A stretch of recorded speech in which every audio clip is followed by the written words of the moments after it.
Have you ever paused to ask why life's joys and sorrows seem intertwined? Do you wonder how gratitude and suffering can both guide us toward deeper compassion? Welcome back to our channel. Today we journey into the heart of Buddha's profound teaching on the fourfold gratitude and the threefold suffering, exploring how these ancient insights illuminate our responsibilities and awaken compassion in our daily lives. In this video, we will uncover two foundational truths. First, that recognizing the four realms of gratitude toward parents, teachers, society, and all living beings grounds us in humility and purpose. And second, that understanding the three dimensions of suffering, birth, aging and death, and karmic consequence invites us to respond with genuine empathy rather than avoidance. The fourfold gratitude calls us to honor those who sustain our existence, our parents who gave us life, our teachers who share wisdom, the society whose structures support us, and the entire web of life that provides for our needs. Meanwhile, the threefold suffering reveals the inevitable challenges we all face, the suffering inherent in being born, the decay that accompanies living, and the karmic results of our actions. By weaving gratitude and an honest appraisal of suffering into our awareness, we awaken a balanced mind capable of both joy and compassion. Across centuries and continents, practitioners have found that integrating these teachings transforms ordinary experiences. Meals become acts of thanksgiving, losses become gateways to understanding impermanence, and personal pain blossoms into the seed of universal care. Today, we will share stories from ancient India to modern urban centers, real-life examples of individuals who turned adversity into awakening, and practical exercises to help you embody gratitude and compassion in every moment. From the earliest days of his awakening, the Buddha emphasized gratitude as the soil in which virtue grows. Imagine a child's first cry at birth, a moment of vulnerability that binds the newborn to the mother's care. To honor this first debt, the teaching enjoins us to cultivate respect, love, and support for our parents throughout their lives. Consider the story of Osha, who struggled to reconcile her busy career with her aging mother's needs.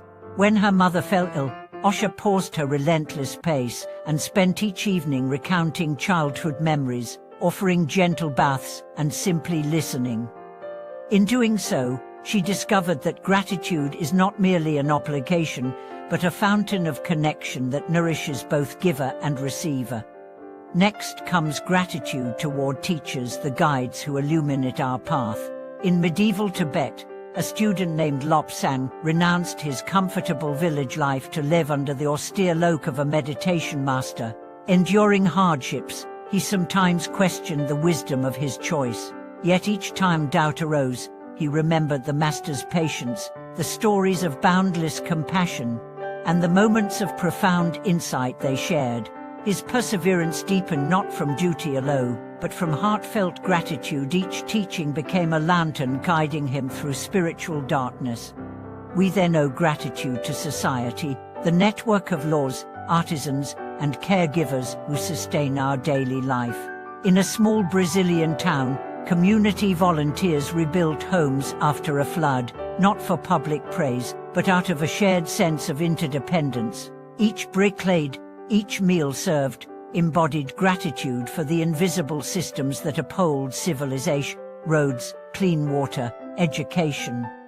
Recognizing that we stand on the shoulders of countless unseen hands, we are inspired to give back through community service and civic engagement. Finally, the greatest gratitude belongs to all living beings, the countless forms of life that coexist with us. From the insects pollinating our crops to the trees that cleanse our air, every creature contributes to our well-being. Across North America, conservationists plant native species and protect habitats, not for accolades, but from a deep recognition that our fate is bound to theirs. This all-encompassing gratitude dissolves the illusion of separateness, fostering a compassion that extends beyond human circles to embrace the entire biosphere. Yet gratitude alone, if untempered, risks idealizing life and ignoring the reality of suffering. Buddha's teaching on the threefold suffering dukkha of birth, dukkha of change, and dukkha of karmic consequence reminds us to face life's hardships with honesty and care. First, the suffering of birth speaks to the vulnerability and pain inherent in coming into the world. Across cultures, childbirth rituals blend joy with awareness of risk. Mothers receive special rites precisely because the process bridges life and death. In contemporary neonatal wards, medical teams work tirelessly to comfort premature infants, embodying compassion born from recognizing that every new life arrives amid uncertainty and pain. The second dimension, the suffering of change, addresses the fact that all compounded things are impermanent. Relationships shift, health declines, fortunes rise and fall. Consider the example of Michael, a corporate executive whose identity was bound to success. When a sudden layoff upended his life, he first reacted with denial and anger. Only when he sat in silent reflection, acknowledging that all things change from joy to sorrow, profit to loss, did he find the resilience to rebuild his career with humility. Embracing impermanence does not mean passivity, rather, it cultivates a flexible heart that welcomes each moment's gift. The third suffering, karmic consequence, teaches that our intentional actions bear fruits in this life or the next. In Japan, an elder monk recounted how his youthful cruelty toward a servant brought relentless guilt. Years later, he devoted himself to acts of service, feeding the homeless, teaching children, tending gardens to purify his mind and repay his debt. Each act of kindness mitigated past harm, illustrating that awareness of karmic consequence can inspire transformative compassion. By holding gratitude and suffering in balance, we develop a mature compassion that neither wallows in pessimism or indulges naive optimism. We learn to rejoice in kindness, to confront hardship with open eyes, and to act responsibly, knowing that every choice carries weight. Over the next chapters, we will trace how these teachings intersect in the lives of modern practitioners. A hospice nurse in London who blends gratitude for each patient's presence with an embrace of life's final transition. A social worker in Mumbai who honors her own suffering to fuel systemic change. An entrepreneur in San Francisco who grounds innovation in gratitude for the cooperative ecosystem of mentors and colleagues. And a climate activist in Kenya who channels compassion for the earth through both activism and personal stewardship. Through these narratives, you'll see how the fourfold gratitude and threefold suffering become living realities, guiding us toward ethical conduct, mental clarity, and boundless empathy.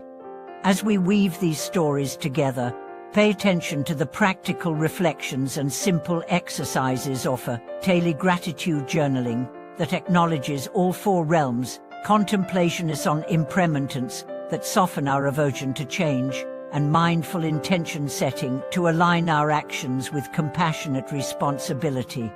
Thank you for watching this video.